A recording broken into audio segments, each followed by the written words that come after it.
If you need to find a way to repair your house after Florida's recent hurricanes, well, money could be right at your fingertips. We'll explain how it works.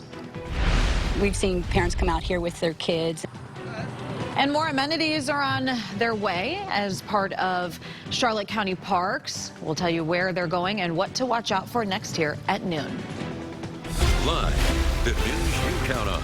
Gulf Coast News at noon on NBC.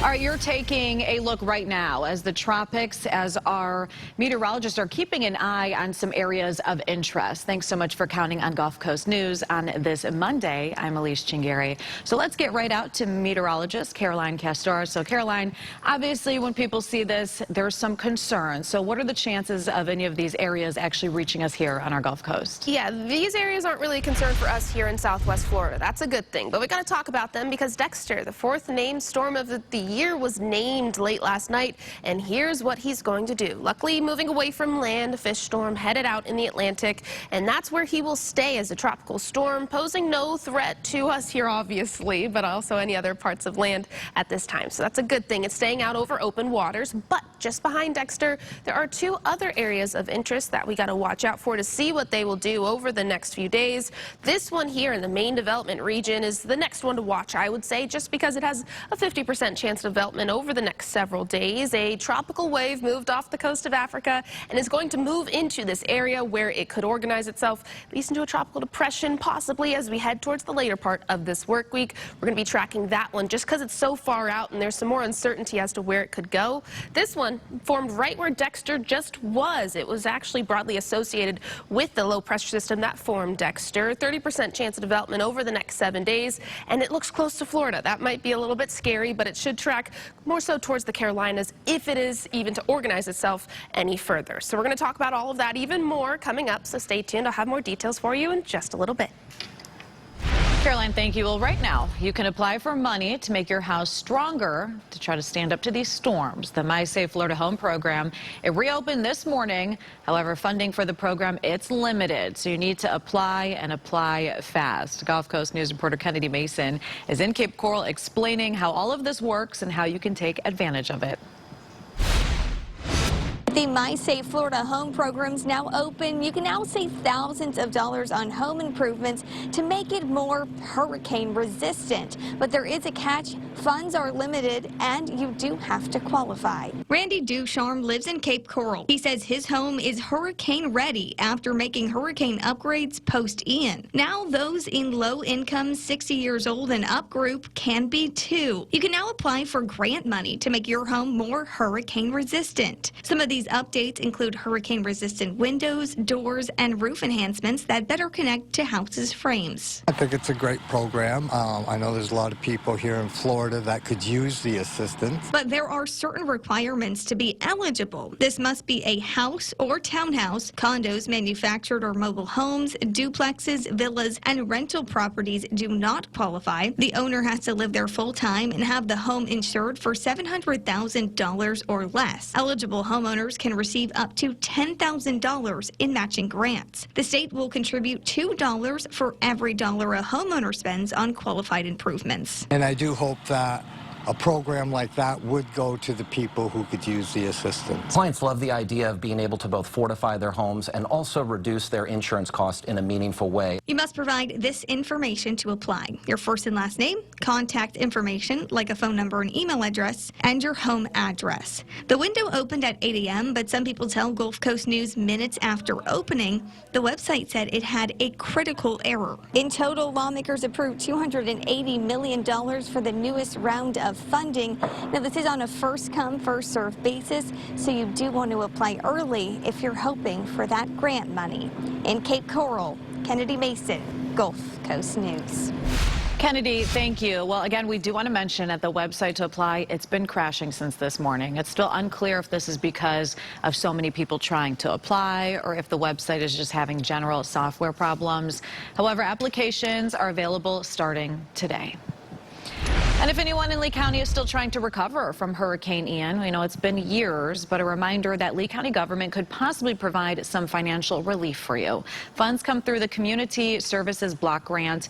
Now, to be eligible, you must be a Lee County resident for at least 3 months. You must also be a United States citizen, legal permanent resident, or a qualified alien. You need to show your household has experienced a financial crisis. There are certain income requirements. You also have to be at least 18 years or older. We have all of this information right there on your Gulf Coast News app. And we know there's still people recovering from last year's hurricanes, so relief may be possible for you through the Lee Cares program. The Hurricane Housing Recovery Program can help with home repairs, reconstruction, relocating, and other storm-related expenses. We have more of that information as well on your Gulf Coast News app. Well, a child in Cape Coral is safe today after nearly drowning in a pool over the weekend. The near drowning happened yesterday in a pool along Southeast 11th Avenue. So this is just south of Southeast 6th Terrace, east of Cultural Park Boulevard. Cape Coral police say the child went to the hospital as a precaution, but didn't have any lasting effects, luckily, from being in the pool there. So the man who hired 2 hitmen to murder his wife a decade ago is expected in court in just over an hour to try to get the death penalty overturned. So Mark Sievers was found guilty of hiring men to kill his wife, Dr. Teresa Sievers. His motive was to collect almost $100,000 in life insurance. But now his lawyers are working to have a judge unseal medical records from the trial. However, the medical examiner wants the request to be denied, saying the records, they're not relevant. Sievers previously gave this statement regarding the case. The court can only determine my fate on earth while my soul is in God's hands. And God knows the truth. And forever heartbroken, to say the very least, that Teresa was taken from us. Sievers hired his best friend, Curtis Wayne Wright, who brought in a man named Jimmy Rogers, who goes by the name The Hammer. The 3 of them are serving time for her murder. You see her here. Sievers is expected in court at 1:30.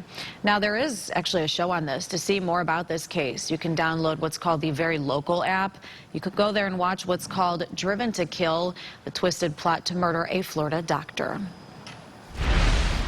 Fort Myers City Council is meeting this afternoon to discuss putting aside some money from the U.S. Department of Justice for the Fort Myers Police Department to buy plate readers. The city is expected to pick up over $50,000 towards the cost of these cameras. Plus, Fort Myers City Council is also expected to say yes to putting money aside for a sidewalk condition survey. Essentially, this would allow the city to check various streets in the area to make sure they're doing what they can to keep up with maintaining these sidewalks. Nearly $49,000 will be put aside for this. Council is expected to meet today at 4:30. A lot of kids come out and play. A lot of adults come out and play as well here often, so it's really good for the community. From our Charlotte County News team, work is starting today to bring some new amenities to both Harold Avenue Regional Park and South Gulf Cove Park. As you can imagine, there's something coming for everyone to use. Gulf Coast News reporter Mercedes Martinez is at Harold Avenue Regional Park explaining more about these new amenities. Mercedes. Here at Harold Avenue Regional Park, crews are swinging into action. Literally, this is one of 2 Charlotte County parks getting new inclusive upgrades starting today. It's a really, really nice park. A lot of kids come out and play. A lot of adults come out and play as well here often, so it's really good for the community. Chelsea Grant is talking about Harold Avenue Regional Park in Port Charlotte. Charlotte County has big plans for improvements here, like installing inclusive play equipment, a new walking path, and a new shaded picnic shelter. I think that's really, really good, especially for the elderly to come out and have shaded area to walk and exercise, and the kids too, because the humidity and temperature is really hot, so shaded areas are much needed outside. Another park in Port Charlotte is also getting upgrades starting today.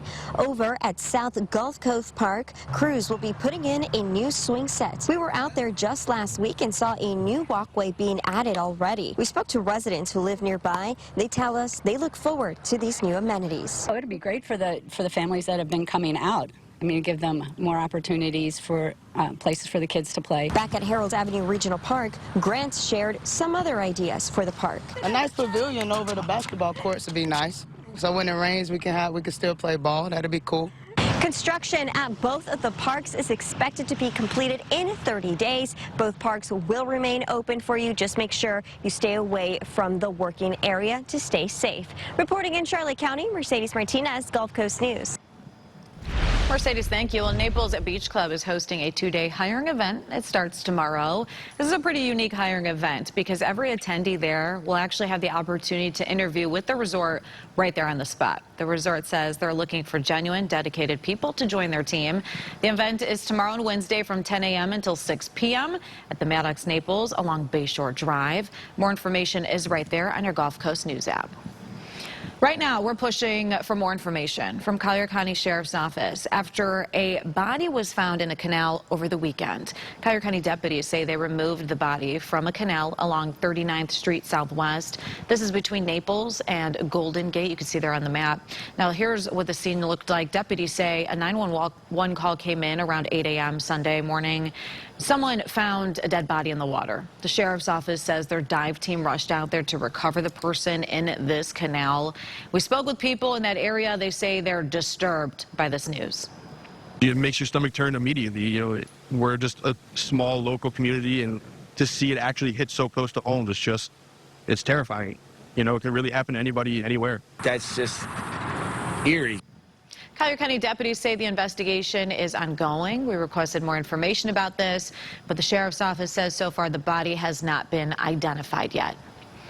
Parents around the Gulf Coast say they are feeling the pinch when it comes to buying school supplies. New data from the Bureau of Labor Statistics shows the cost of items like backpacks, notebooks, and pens were up about 9% compared to last year. It's one reason why some schools are telling parents to not worry about school supplies. The United Way of Lee, Hendry, and Glades counties are also collecting donations on these items. Parents say these efforts help this time of the year. We don't have to spend near as much time and effort scouring for things we can't find, scouring for things that we just don't even use. And that money's going to go to lunch for them. Right. It's going to go to our grocery bill that's huge enough as it is.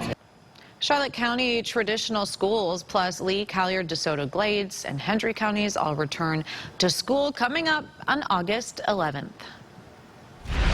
And as kids prepare to head back to school, a new warning is being issued against whooping cough cases nationwide. We'll tell you what parents and students need to watch out for next. Caroline? We're going to be tracking the tropics coming up. I'm going to have more details regarding Tropical Storm Dexter, as well as the 2 other areas that we are watching for formation, so stay tuned for more.